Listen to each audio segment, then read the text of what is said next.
The world will not always treat you fairly. That is one of the first truths you must accept if you want to become difficult to break. You can do everything right and still lose. You can be loyal to someone who betrays you. You can work harder than everyone around you and still watch someone else receive the opportunity you wanted. You can give people respect and discover that they do not return it. You can tell the truth and still be misunderstood. This is not always because you failed. Sometimes it is simply because life does not operate according to the rules you wish it followed. Most people are not destroyed by difficulty itself. They are destroyed by the shock of discovering that life is not obligated to be fair. They grow up believing that good behavior guarantees good treatment. They assume kindness will always be rewarded, loyalty will always be returned, and effort will always produce immediate results. Then reality arrives. Someone disappoints them. An opportunity disappears. A relationship ends. A plan collapses. And suddenly they feel betrayed by life itself. But if you want to become ruthless in the way this world demands, not cruel, not heartless, but mentally uncompromising, you must become ruthless with your illusions. Stop expecting people to behave according to your standards simply because you behave according to them. You may be honest, but that does not mean everyone else will be. You may keep promises, but some people will break theirs. You may celebrate another person's success while someone else quietly hopes you fail. You may give someone another chance while they use that chance to repeat the same behavior. Your job is not to become bitter because of this. Your job is to see it clearly. Clarity is power. When you stop expecting fairness from every person, disappointment loses some of its ability to destroy you. You begin observing behavior instead of making excuses for it. If someone repeatedly disrespects you, you stop asking why they cannot understand your feelings and start recognizing the pattern. If someone continually takes without giving, you stop calling the relationship balanced simply because you wish it were. If an opportunity disappears, you stop spending months asking why you deserved it and begin asking what your next move should be. This does not mean you become suspicious of everyone. That is not strength. Cynicism is simply another form of weakness because it allows past experiences to control future decisions. Becoming ruthless means remaining open to good people while refusing to be blind to bad patterns. You can trust without being naive. You can be kind without being easily manipulated. You can forgive without giving someone unlimited access to you. Consider rejection. Most people experience rejection as a verdict on their identity. Someone says no, and immediately the mind begins creating a story. I am not attractive enough. I am not successful enough. I am not worthy. But rejection does not contain that much information. It tells you that one person, one opportunity, or one situation did not align with you. It can hurt, but pain does not make the conclusion true. The same principle applies to failure. If something does not work, examine it without turning it into a judgment of your entire character. Maybe your preparation was weak. Maybe your strategy was wrong. Maybe your timing was poor. Maybe circumstances were outside your control. Whatever the reason, extract information. A ruthless mind does not waste pain. It studies it. This is also why you must become careful about criticism. Some criticism contains valuable truth. Some criticism is simply another person's insecurity. If someone identifies a weakness you genuinely possess, thank reality for revealing it and work on it. If someone attacks you because your growth makes them uncomfortable, you do not need to absorb their words as truth. Learn to separate useful information from emotional noise. And stop expecting everyone to understand the path you are taking. When you become more disciplined, some people may call you extreme. When you establish boundaries, someone may accuse you of changing. When you stop chasing approval, people who benefited from your need for approval may become uncomfortable. You do not need to return to an old version of yourself simply because someone preferred you that way. The world will test you through uncertainty, disappointment, rejection, failure, and unexpected change.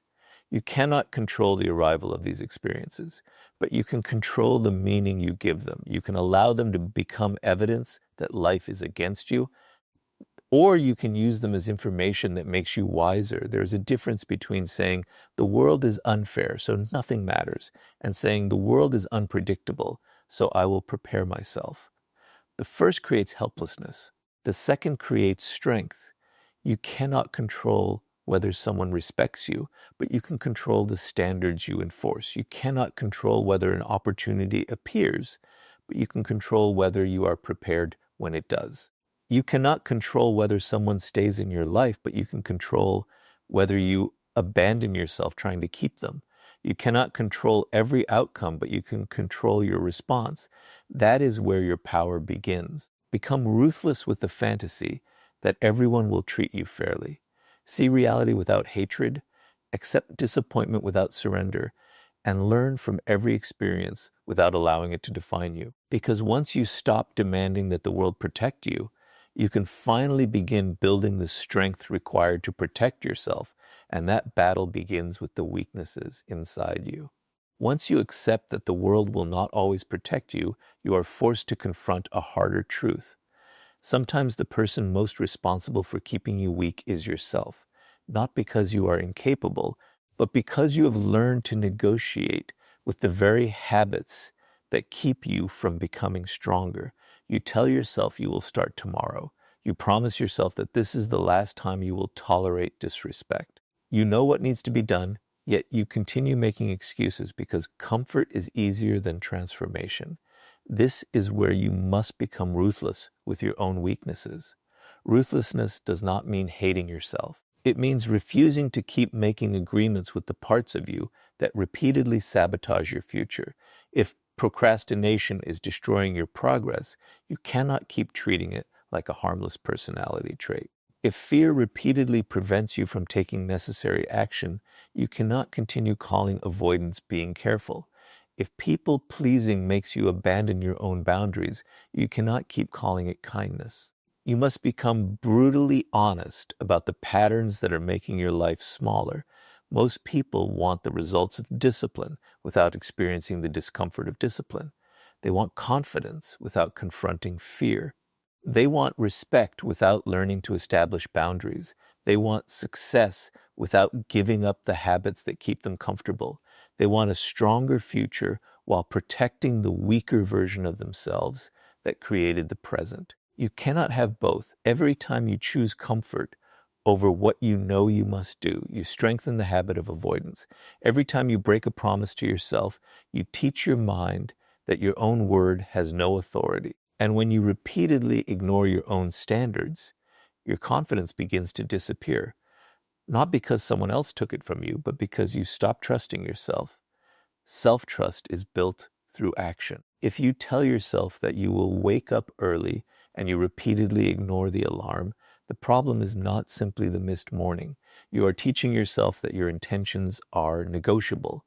If you decide to exercise and constantly find excuses, you are reinforcing the belief that discomfort has more authority over you than your goals. If you promise yourself that you will stop chasing people who disrespect you and then return every time they give you the smallest amount of attention, you are teaching yourself that loneliness is more frightening than humiliation. At some point, you have to stop negotiating. You do not need to become perfect. You need to become consistent. You will fail. You will have weak days. You will lose motivation. There will be moments when you fall back into old patterns. Ruthlessness means refusing to turn one failure into an identity. You correct yourself and continue. You do not spend weeks criticizing yourself for making one mistake. You learn from it, adjust, and move forward. Fear is another weakness that must be confronted carefully. Fear is useful when it warns you of genuine danger, but it becomes destructive when it starts making every uncomfortable situation look dangerous. Fear tells you not to speak because you might be judged. It tells you not to begin because you might fail. It tells you not to leave because you might be alone. It tells you to remain familiar because uncertainty feels threatening. If you obey every one of those messages, your world becomes smaller. You must learn to distinguish danger from discomfort. They are not the same thing. Discomfort often appears when you are growing. Fear may appear before an important decision. Nervousness may appear before you take a risk. You do not need to eliminate those feelings before acting. You need to stop giving them automatic authority. The same applies to the need for approval. If your decisions constantly depend on what other people might think, You are allowing invisible opinions to control your life. Someone may criticize your goals. Someone may laugh at your ambition. Someone may not understand why you changed. If your entire direction changes whenever another person disapproves, you do not truly own your life. Become ruthless about your need to be understood by everyone. You should still listen to reasonable criticism. You should remain capable of admitting when you are wrong. But you should not surrender your goals simply because someone else is uncomfortable with them. Your future cannot be designed by committee. Discipline also requires learning to do ordinary things repeatedly. Great strength is rarely created through one dramatic decision. It is created through thousands of small decisions that nobody sees. Going to work when you do not feel inspired, practicing when progress feels slow, saving money when spending would be easier, studying when entertainment is available, walking away from an argument when your ego wants to respond, saying no when saying yes would make someone temporarily happier. These moments may look insignificant, but they build identity. Eventually, you become someone who knows that your emotions can speak without being obeyed. Your impulses can appear without becoming commands. Your fear can exist without determining your direction. Your comfort can tempt you without controlling you. That is the kind of ruthlessness that makes a person difficult to break. The world may still disappoint you. People may still betray you. Circumstances may still change. But if you have developed the discipline to govern yourself, external chaos loses some of its power over you. You no longer need perfect conditions to move forward.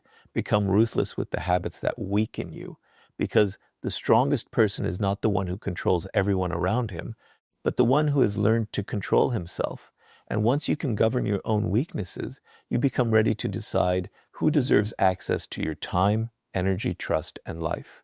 There comes a point when becoming stronger is no longer about what you can endure, but about what you are willing to stop tolerating. You can build discipline, control your emotions, and become honest about your weaknesses. But if you continue giving unlimited access to people who repeatedly drain you, manipulate you, disrespect you, or disturb your peace, you are still leaving the door open for the world to break you. Strength requires boundaries, and boundaries require the courage to decide that not everyone deserves the same access to your life. Most people confuse kindness with unlimited availability. They believe that being a good person means always answering, always helping, always forgiving, always explaining, and always giving another chance. But there is a difference between generosity and self-abandonment. You can care about people without allowing them to consume you. You can forgive someone without inviting the same behavior back into your life. You can understand someone's struggles without accepting their repeated disrespect. This is where ruthlessness becomes necessary. You must become ruthless about who receives your attention. Attention is one of the most valuable resources you possess, because wherever your attention goes, your energy follows. If you spend hours arguing with someone who only wants to provoke you, you have given them control over your mind.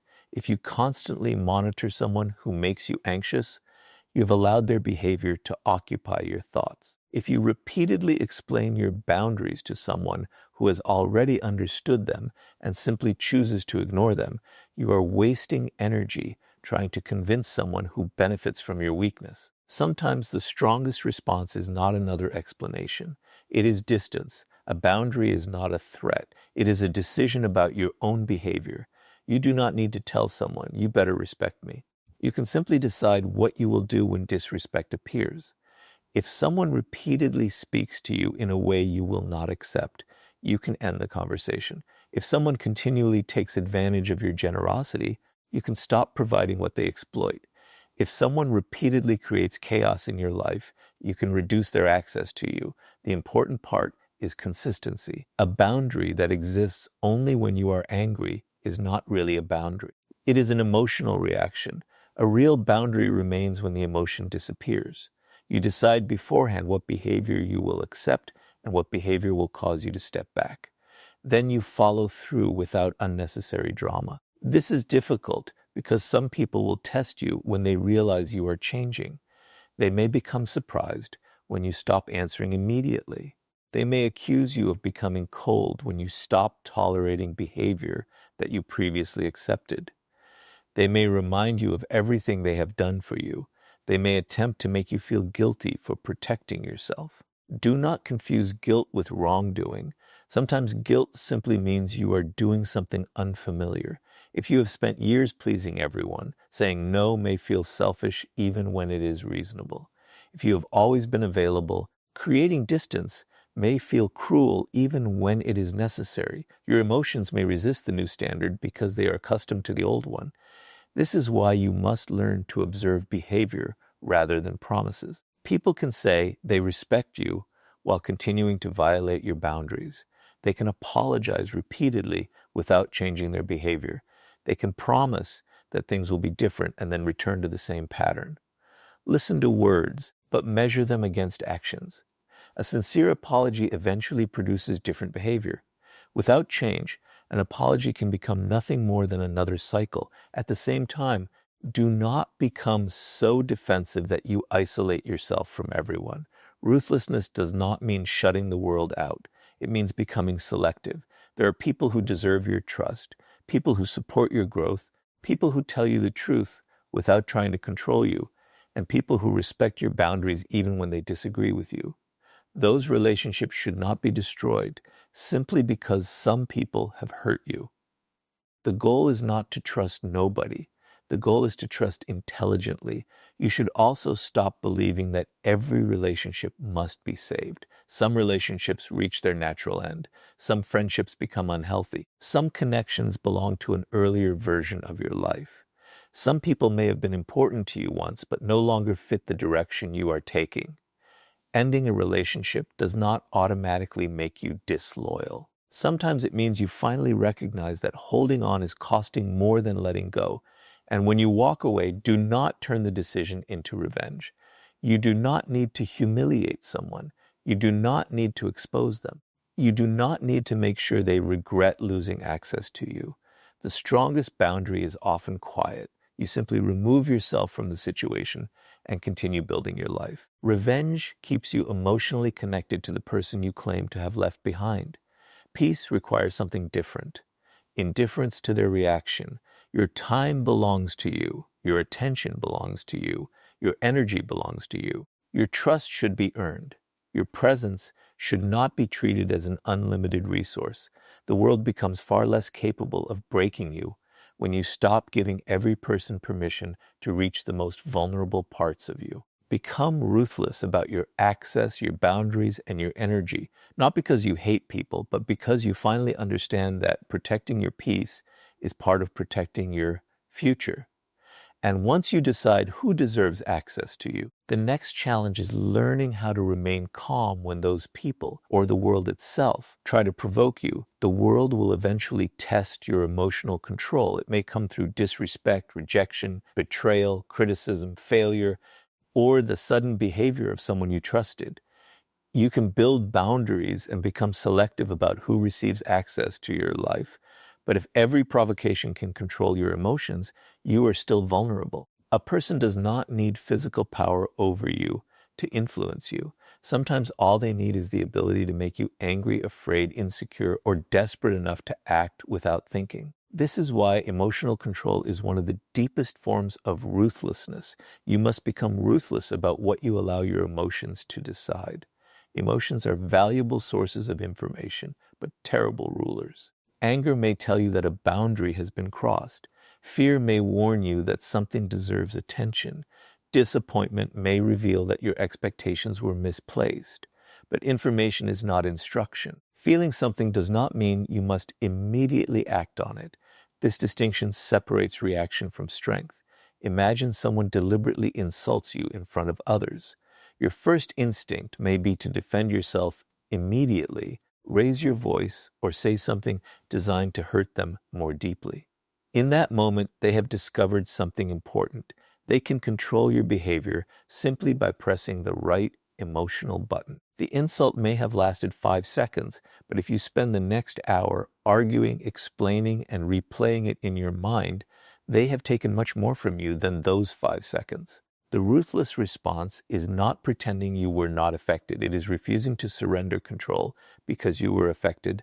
Pause. Observe. Then decide that pause is where power lives. You do not have to answer every provocation. Some people deliberately create emotional chaos because they know emotional people are easier to manipulate. They say something offensive, then wait for the reaction. They criticize you because they want attention. They question your worth because they want you to defend yourself. They create conflict because your reaction gives them a sense of control.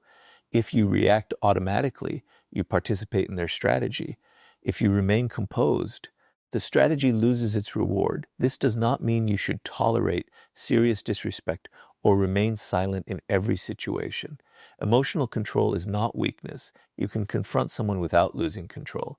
You can say calmly and directly, do not speak to me that way. You can leave a situation. You can enforce a boundary. You can make a difficult decision. The difference is that your action comes from judgment rather than emotional explosion. Anger becomes useful when it is converted into information. Instead of asking, how dare they do this to me? Ask, what does this behavior reveal? Instead of immediately planning revenge, ask what response protects my interests. Instead of trying to prove that you are not weak, ask, what action demonstrates that I respect myself? These questions move you from emotion to strategy. The same principle applies to fear. Fear often becomes stronger when you run from it. You avoid the conversation, postpone the decision, stay in the familiar environment, and tell yourself you are protecting yourself. But every time you obey unnecessary fear, you strengthen the habit of avoidance. You must learn to sit with discomfort without immediately escaping it. Your heart can race while you remain calm. Your hands can shake while you take action. Your mind can imagine failure while you continue moving forward. Courage is not the absence of fear. It is the refusal to let fear make every decision. You also need emotional control when dealing with success. Praise can become as dangerous as criticism if you allow it to determine your identity. If one compliment makes you believe you are superior and one insult makes you believe you are worthless, you are giving other people too much authority over your self-image. Become internally anchored. Know who you are when nobody is applauding. Know your standards when nobody is watching. Know your direction when nobody understands it. Then praise becomes pleasant rather than necessary, and criticism becomes information rather than destruction. This emotional independence changes your relationships as well. You stop demanding immediate replies. You stop assuming silence means rejection. You stop creating stories based on incomplete information. You stop making permanent decisions during temporary emotional states. Sometimes the strongest thing you can do is sleep on a decision. Wait until anger decreases. Wait until fear becomes clearer. Wait until disappointment stops speaking so loudly. Then decide. Many people destroy opportunities because they respond to temporary emotions with permanent actions. They send the message they later regret. They end the relationship in anger. They quit because of one bad day. They attack someone because their ego was wounded. Then, when the emotion disappears, they are left with consequences that remain. Do not give a temporary emotion permanent authority. Your emotional world belongs to you. You can feel deeply without becoming controlled by what you feel. You can be angry without becoming destructive. You can be disappointed without becoming bitter. You can be afraid without becoming paralyzed. You can be hurt without allowing pain to determine your future. That is real ruthlessness, not becoming emotionless, but becoming difficult to manipulate through emotion. When the world discovers that it cannot easily provoke you, pressure you, frighten you, or pull you into unnecessary conflict, something changes. You become harder to control because your decisions come from thought rather than impulse. And when you learn to control your reactions, the next step is to learn how to transform the pain life gives you into strength instead of allowing it to become your identity. Pain is inevitable. At some point, the world will take something from you that you thought you could keep. Someone will disappoint you. Someone you trusted may betray you. A plan you worked for may collapse. You may lose an opportunity, a relationship, a position, or a version of yourself that you believed would last forever. The instinct is to ask why this happened to you. But there is a more powerful question. What will you become because it happened? This is where the difference between being wounded and becoming stronger begins. Pain can destroy you when you make it your identity. You start saying, people cannot be trusted because I was betrayed. I will never love again because someone hurt me. I cannot succeed because I failed. I cannot take risks because the last risk destroyed me. Slowly, one painful experience becomes a rule for your entire future. You are no longer responding to what happened. You are allowing what happened to define what is possible. Do not give the past that authority. Be ruthless with the meaning you assign to your pain. You cannot always choose what happens to you, but you can choose what you extract from it. If someone betrays you, learn to recognize the signs you ignored. If you fail, examine the weaknesses in your preparation. If someone disrespects you, discover where you failed to establish a boundary. If an opportunity disappears, ask what capability you need to develop before the next one appears. Pain becomes useful when you study it. This does not mean pretending that suffering does not hurt. Strength is not denial. If something breaks your heart, allow yourself to feel it. If you lose someone important, grieve. If you fail at something that mattered deeply, acknowledge the disappointment. You do not become stronger by pretending to be unaffected. You become stronger by refusing to remain permanently controlled by what affected you. There is a difference between experiencing pain and surrendering your identity to pain. Some people spend years telling the same story about what someone did to them. Every conversation returns to the betrayal, the rejection, the humiliation, the unfairness. They believe they are processing the experience, but sometimes they are simply keeping the wound open. The event happened once. They repeat it internally thousands of times. At some point, you must decide that the lesson is more valuable than the resentment.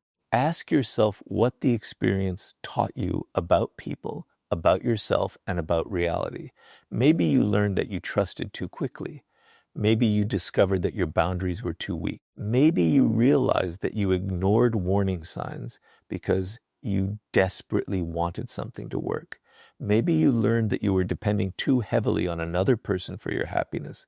These discoveries are painful, but they are valuable because now you know, and what you know can protect you. Do not let betrayal make you incapable of trusting anyone. Let it make you more discerning. Do not let rejection make you afraid of connection. Let it teach you that not every connection is meant to last. Do not let failure make you afraid to try again. Let it force you to become better prepared. Do not let criticism destroy your confidence. Let useful criticism reveal where you can improve. This is what it means to turn pain into strength. You take the experience, remove the lesson, and leave the unnecessary suffering behind. There is another kind of pain that must be confronted, the pain of growth. Sometimes becoming stronger requires you to disappoint people who benefited from your weakness. Sometimes you must say no when everyone expects you to say yes. Sometimes you must leave a familiar environment. Sometimes you must work while nobody understands what you are building. Sometimes you must sacrifice comfort today for a future that does not yet exist. That pain is different. It is not destroying you. It is demanding that you evolve. Do not confuse temporary discomfort with evidence that you are making the wrong decision. Growth often feels uncomfortable because the old version of you is losing control. Your habits resist change. Your mind prefers familiarity. Your environment may pull you toward the person you used to be. Stay with the discomfort long enough to discover who you can become. And never become proud of suffering for its own sake. The goal is not to collect pain. The goal is to become wiser because of what you survived. A person who has suffered but learned nothing can become bitter. A person who has suffered and extracted wisdom becomes difficult to manipulate. They recognize patterns faster. They choose people more carefully. They recover from setbacks more intelligently. They stop repeating the same mistakes simply because those mistakes feel familiar. That is the kind of ruthlessness you need, not a heart made of stone, but a mind that refuses to waste suffering. The world may hurt you. It may disappoint you. It may take things you desperately wanted to keep, but it does not get the final word. Your response does. Let pain educate you. Let experience sharpen you. And let every difficult chapter make you more capable of protecting the future you still have time to build. And once you learn to transform pain into strength, the final question becomes whether you are willing to choose your future over the comfort that keeps you weak.